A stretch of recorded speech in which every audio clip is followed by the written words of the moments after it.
रस्सी से पति का गला घोंटा, फिर लाश को जला डाला। हरिद्वार की सच्ची घटना। नमस्कार दोस्तों, मैं शिवा। अगर आप हमारे YouTube चैनल पर पहली बार आए हैं तो हमारे YouTube चैनल को सब्सक्राइब जरूर करें। चलिए वीडियो को शुरू करते हैं। किसी भी इंसान के लिए परिवार सबसे ज्यादा मायने रखता है, लेकिन संजीव को सिर्फ अपनी नाजायज खुशी ही प्यारी थी। उसकी गलत हरकतों से उसकी बीवी से उसके दोस्त के करीबी संबंध हो गए। उसे रोकने की बजाय संजीव उसकी गलत हरकतों में खुद की खुशी ढूंढने लगा। इसके बाद जो हुआ, 10 दिन मई 2021 की 11 तारीख थी। तीर्थंकरी हरिद्वार के पथरी थाने के थाना प्रभारी अमरचंद्र शर्मा अपने ऑफिस में बैठे कुछ आवश्यक काम निपटा रहे थे। तभी उनके पास एक महिला आई और बोली, साहब मेरी मदद कीजिए। वह महिला बड़े ही दुखी लहजे में बोली, मेरा नाम अंजना है और मैं रानी माजरा गांव में रहती हूँ। साहब, परसों 9 मई को मेरा पति संजीव सुबह फैक्ट्री गया था, लेकिन शाम को वापस नहीं लौटा। उसके न लौटने पर उसकी फैक्ट्री व परिचितों के घर जाकर पता किया, लेकिन उसका कुछ पता नहीं चला। उसके बारे में कुछ पता न चलने पर मैं आपके पास मदद मांगने आई हूं। अब आप ही मेरे पति को तलाश सकते हैं। ठीक है, हम तुम्हारे पति को खोज निकालेंगे। तुम लिखित तहरीर दे दो और साथ में अपने पति की एक फोटो दे दो। ठीक है साहब। मुझे शक है कि मेरे गांव के ही प्रधान ने मेरे पति को गायब कराया है। कहीं उसने मेरे पति के साथ कुछ गलत न कर दिया हो, इस बात से मेरा दिल बैठा जा रहा है। वह बोली, ठीक है, जांच में सब पता लगा लेंगे।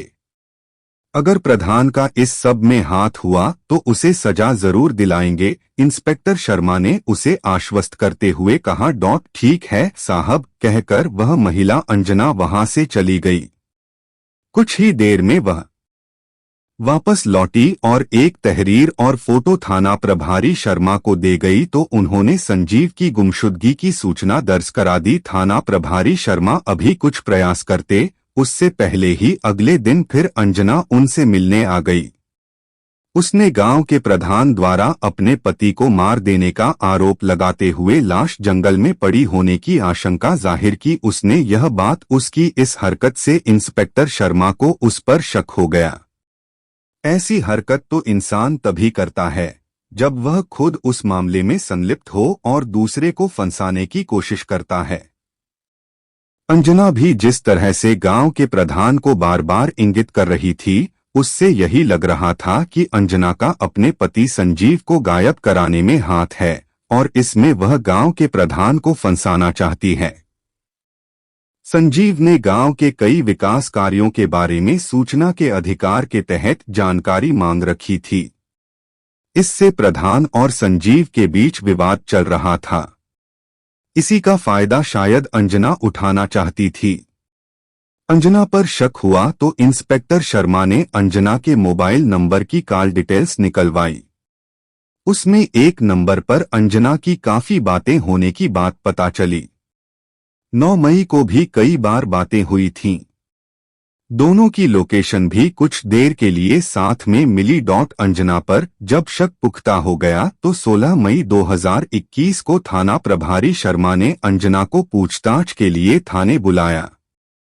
फिर महिला कांस्टेबलों बबीता और नेहा की मौजूदगी में अंजना से काफी सवाल किए, जिनका सही से अंजना जवाब नहीं दे पाई। जब सख्ती की गई तो अंजना ने अपना जुर्म स्वीकार कर लिया। अंजना ने ही अपने पति संजीव की हत्या की थी।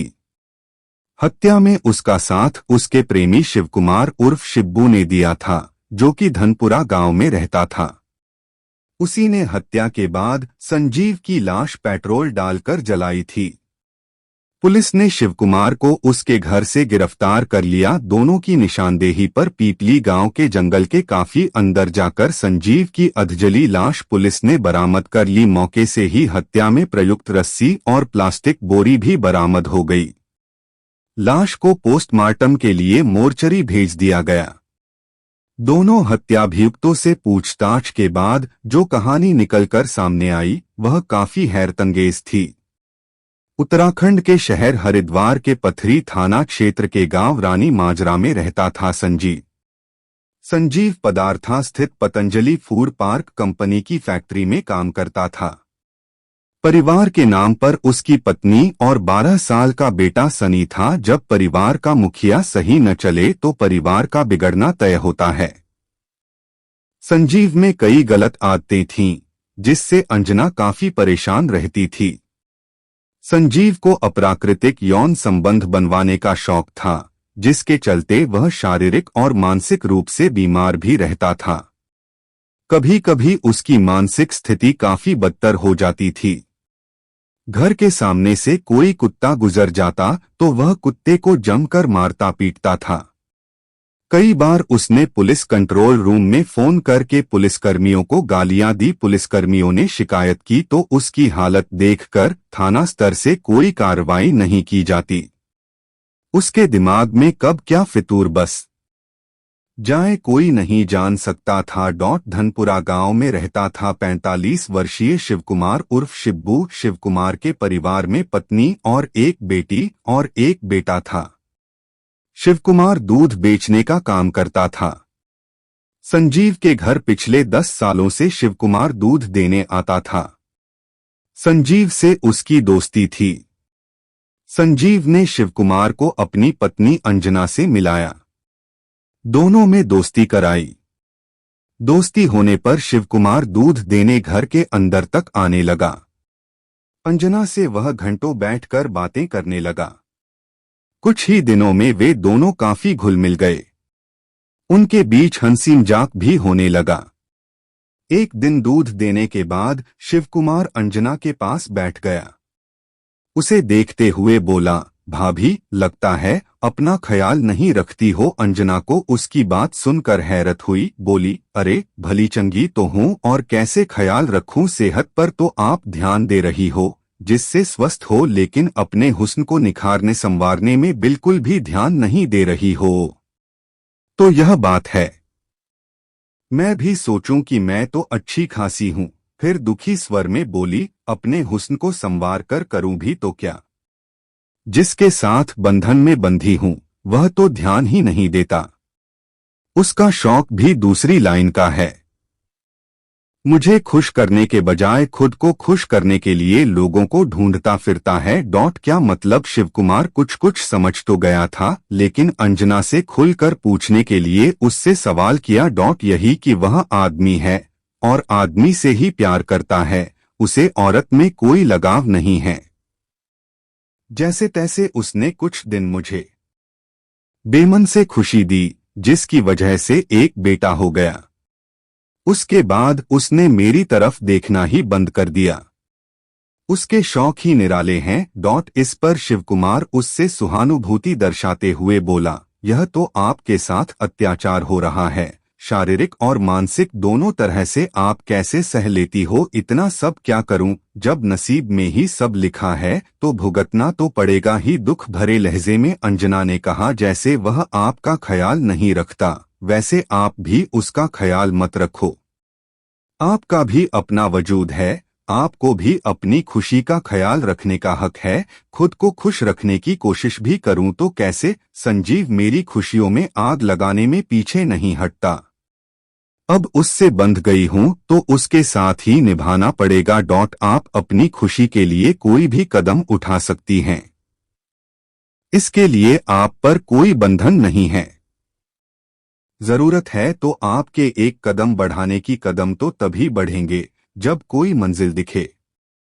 बिना मंजिल के कदम बढ़ाने से कोई फायदा नहीं, उल्टा कष्ट ही होगा। मंजिल तो आपके सामने ही है, लेकिन आपने देखने की कोशिश ही नहीं की। शिवकुमार ने अंजना की आंखों में देखते हुए कहा। शिवकुमार की बात सुनकर अंजना ने भी उसकी आंखों में देखा तो वहां उसे अपने लिए उमड़ता प्यार दिखा। अंजना के दिल को सुकून मिला कि उसे भी कोई दिल से चाहता है और उसका होना चाहता है। लेकिन शिव, हम दोनों का ही अपना बसाबसाया परिवार है। ऐसे में एक दूसरे की तरफ कदम बढ़ाना सही होगा। मेरी छोड़ो, अपनी बात करो। कौन सा परिवार? परिवार के नाम पर पति और एक बेटा।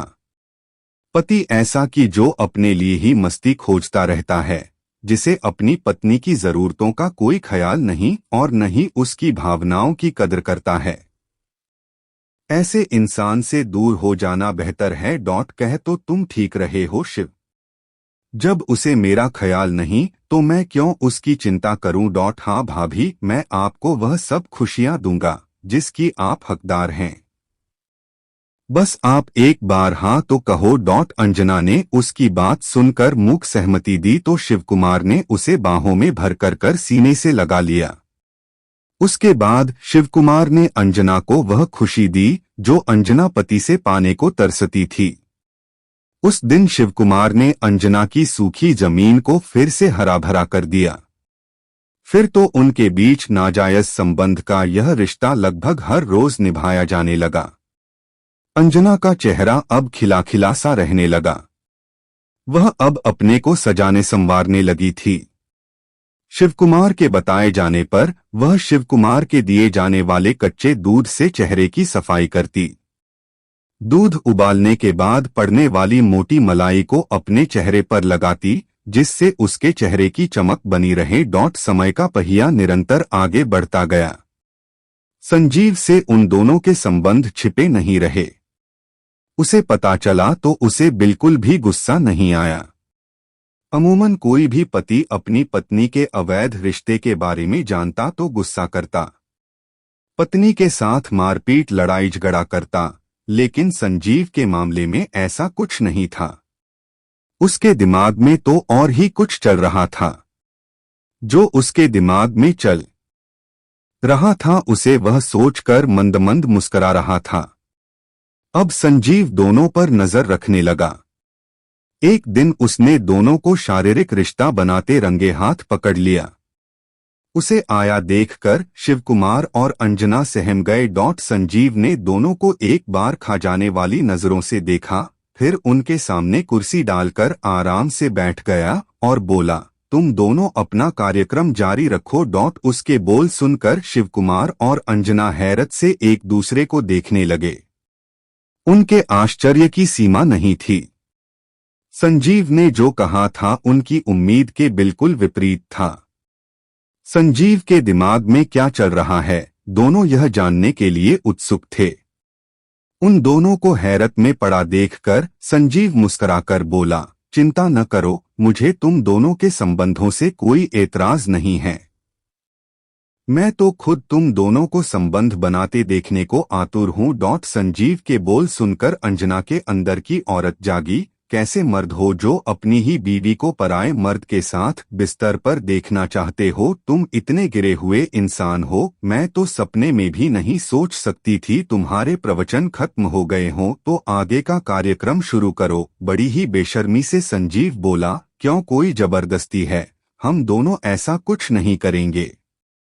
अंजना ने सपाट लहजे में बोल दिया। संजीव ठहाके लगाकर हंसा, फिर बोला, मुझे न बोलने की स्थिति में नहीं हो तुम दोनों।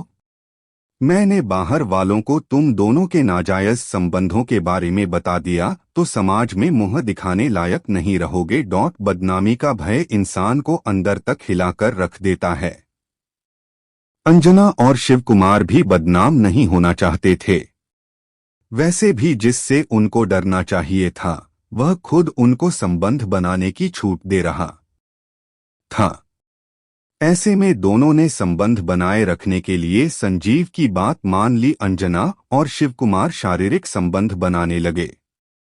संजीव उनके पास ही बैठकर अपनी आंखों से उनको ऐसा करते देखता रहा और आनंदित होता रहा। किसी पोर्न मूवी में फिल्माए जाने वाले दृश्य की तरह ही सब कुछ वहां चल रहा था। अंजना के साथ संबंध बनाए जाने के बाद संजीव ने शिवकुमार से अपने साथ अप्राकृतिक संबंध बनाने को कहा। शिवकुमार ने न चाहते हुए उसकी बात मान ली। संजीव को उसकी खुशी दे दी। अब तीनों के बीच बेधड़क संबंधों का यह नाजायज खेल बराबर खेला जाने लगा। अंजना और शिवकुमार को संजीव ब्लैकमेल कर रहा था। दोनों को अपने प्यार में बाधा पहुंचाने वाला और बदनाम करने की धमकी देने वाला संजीव अब अखरने लगा था। उससे छुटकारा पाने का एक ही तरीका था, वह था उसे मौत की नींद सुला देने का। दोनों ने संजीव को ठिकाने लगाने का फैसला किया तो उस पर योजना भी बना ली। शिवकुमार का फेरूपुर गांव में खेत था, उसी में उसने अपना एक अलग मकान बनवा रखा था। 9 मई को अंजना संजीव को यह कहकर वहां ले गई कि वहीं तीनों शारीरिक संबंध बनाएंगे। संजीव अंजना के जाल में फंस गया। उसके साथ शिवकुमार के मकान पर पहुंच गया। शिवकुमार वहां पहले से मौजूद था। शिवकुमार के पहुंचते ही शिवकुमार ने अंजना को इशारा किया। अंजना ने तुरंत पीछे से संजीव को दबोच लिया। दुबला पतला संजीव अंजना के चंगुल से तमाम कोशिश के बाद भी छूट न सका।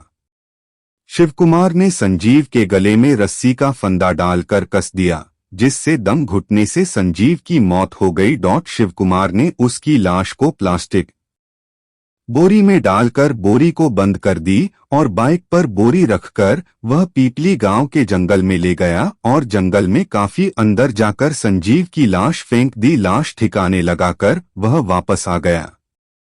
योजना के तहत 11 मई 2021 को अंजना ने पथरी थाने में पति की गुमशुदगी दर्ज करा दी। अंजना ने ग्राम प्रधान पर हत्या का शक जाहिर किया, जिससे हत्या में ग्राम प्रधान फंस जाए। इधर अंजना को भय सताने लगा कि वे दोनों किसी बड़ी मुसीबत में फंसने वाले हैं। इस भय के कारण 14 मई को ईद के दिन अंजना ने शिवकुमार से संपर्क किया और शिवकुमार से कहा कि लाश को पेट्रोल डालकर जला दो।